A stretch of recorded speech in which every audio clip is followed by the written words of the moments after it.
Morning everyone. তো আমার গাছের জবার সাথে ব্লগটা শুরু করছি। এখানকার ওয়েদার না খুব সুন্দর, এখন পুরো ঠান্ডা ঠান্ডা একদম। এখানে একটু বৃষ্টি হলেই পুরো ঠান্ডা হয়ে যায়। আমাদেরকে এখানকার ওয়েদারটা একবার দেখ। আর এইদিকে দেখো, রেয়ান খাচ্ছে। আমার মা রেয়ানকে খাইয়ে দিচ্ছে। খাবারটা ভালো হয়েছে, খাবারটা ভালো হয়েছে। ঠিক আছে, খাও, ভালোভাবে খাও। এদিকে তো খাওয়া দাওয়া করছে সকালবেলা উঠেই ব্রেকফাস্ট। তো চলো একবার তোমাদেরকে দেখিয়ে দিই ওয়েদারটা কেমন। তো এই দেখো, এখানকার ওয়েদার এখন ঠিক এরকম, পুরো ঠান্ডা ঠান্ডা হাওয়া। আর এখানে যদি বৃষ্টি হয় তাহলে কিন্তু পুরো ঠান্ডা পড়ে যায় একেবারে, মানে তোমাকে ফুল স্লিভ পরতে হবে বাইরে বেরোলে, সেই সুন্দর ওয়েদার। আর খবরে শুনলাম বা বাড়ির সবাই বলছে ওইদিকে নাকি, মানে বাড়ির দিকে নাকি খুব গরম, মানে এক্সট্রিম গরম নাকি। কে কে থাকো, যারা যারা থাকো তারা বলো কেমন গরম। সকালবেলা খালি পেটে ঘুম থেকে উঠে আমি হালকা গরম জলের সাথে লেবু আর মধু খেয়ে থাকি। এই ডিটক্স ওয়াটারটা কিন্তু খুব কাজের। বেলি ফ্যাট কমাতে সাহায্য করে, তাছাড়া স্কিনকে গ্লোয়িং করতে সাহায্য করে। এটা কিন্তু তোমরা রেগুলার খেতে পারো। এটা কিন্তু আমার খুব কাজে এসছে। আফটার ডেলিভারি বেলি ফ্যাটের সমস্যায় কিন্তু সবাই ভুগে থাকে। তো এটা যদি ট্রাই করা যায়, বেলি ফ্যাট কিন্তু অনেকটাই কমতে পারে। তার সাথে করতে হবে অবশ্যই এক্সারসাইজ।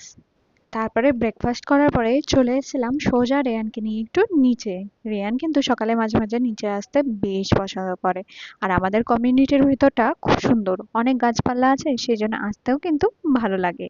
আর এদিকে দেখো রেয়ানের ভাব।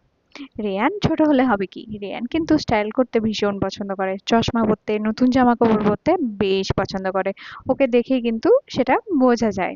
আর ওইগুলো পেলে খুব খুশি হয়। আর নিচে এসে দেখো এরকম করে নিচ্ছিল একটু ঘোরাঘুরি। ওপরে আসার পরে রেয়ানকে করিয়ে দিচ্ছিলাম স্নান, যেহেতু রেয়ান বালিতে খেলে এসছে। আর বালিতে খেললে তো পুরো শরীরটাই নোংরা হয়ে যায়, সেই জন্য একদম স্নান করে দিচ্ছিলাম। তবে স্নানের আগে অয়েল মাসাজ করে দিয়েছি। রেয়ানকে কিন্তু আমি রেগুলার অয়েল মাসাজ দিয়ে থাকি, সেটা শীতকালই হোক বা গ্রীষ্মকালই হোক। অয়েল মাসাজ দেওয়াটা কিন্তু খুব দরকার। তো আজকে কি রান্না হয়েছে একবার দেখিয়ে দিই। আজকে সিম্পল রান্না হয়েছে, এখানে একটা সবজির ঝোল আর মাছের ঝাল। ব্যস্ত লোক আমাদের সব থেকে বাড়ির খুদে সদস্য, আমাদের দাদু। দেখো খুদে দাদু কি করে বেড়াচ্ছে, দেখো কি করছো তুমি। হ্যাঁ বাবুন, বলো তো গাছ, বলো তো গাছ। হ্যাঁ, অল্প অল্প আসলে কথা বেরোচ্ছে ওর। কি করে বেড়াচ্ছ তুমি, কি করে বেড়াচ্ছ? ও, আমার ওই ড্রয়ারটা খুলে তুমি তোমার বোতল রেখে দিয়েছো। নাও তোলো। এখানে কি করেছিল জানো, এখানে পুরো সিঁদুর ফেলে এক কাণ্ড করেছিল, সেগুলো আবার মা পরিষ্কার করলো। তাও এখনো দাগ আছে, দেখো সাদা জিনিস তার উপরে দাগ আছে। কেমন অবস্থা বলো তো, যা পাই সব ফেলে দেয়, এইসব করতে থাকে। ওই দেখো আবার চললো কোথায়।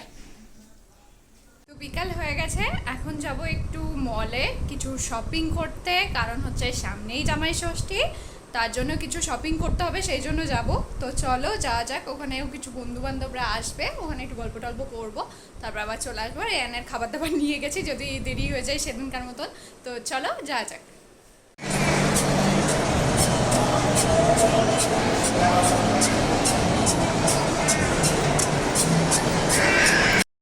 মলে আসার পরে রেয়ানের কাণ্ড দেখো, যে জামা কাপড়ে দেখছে সেটাই নিতে চাইছে।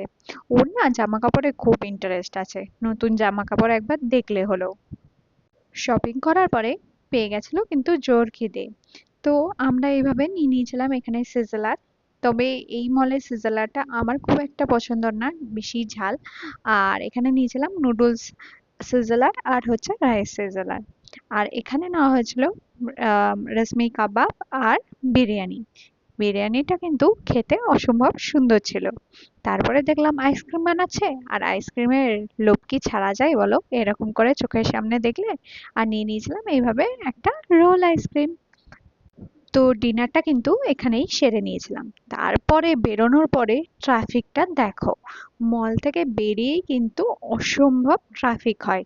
এই ট্রাফিকের জন্য কিন্তু মলে আসতে খুব একটা ইচ্ছা হয় না। এসে একটু ফ্রেশ হয়ে নিয়েছি, আর রেয়ানকেও ফ্রেশ করিয়ে দিয়েছি, অনেকটাই রাত হয়েছে। আসলে গেছিলাম হচ্ছে শপিং করতে, সামনেই জামাই ষষ্ঠী, আর মা বাবা যেহেতু এবছর আছে সেই জন্য বললো কিছু কিনে আনতে আমাদের জন্য, আর আমরাও মা বাবার জন্য কিছু কিনেছি।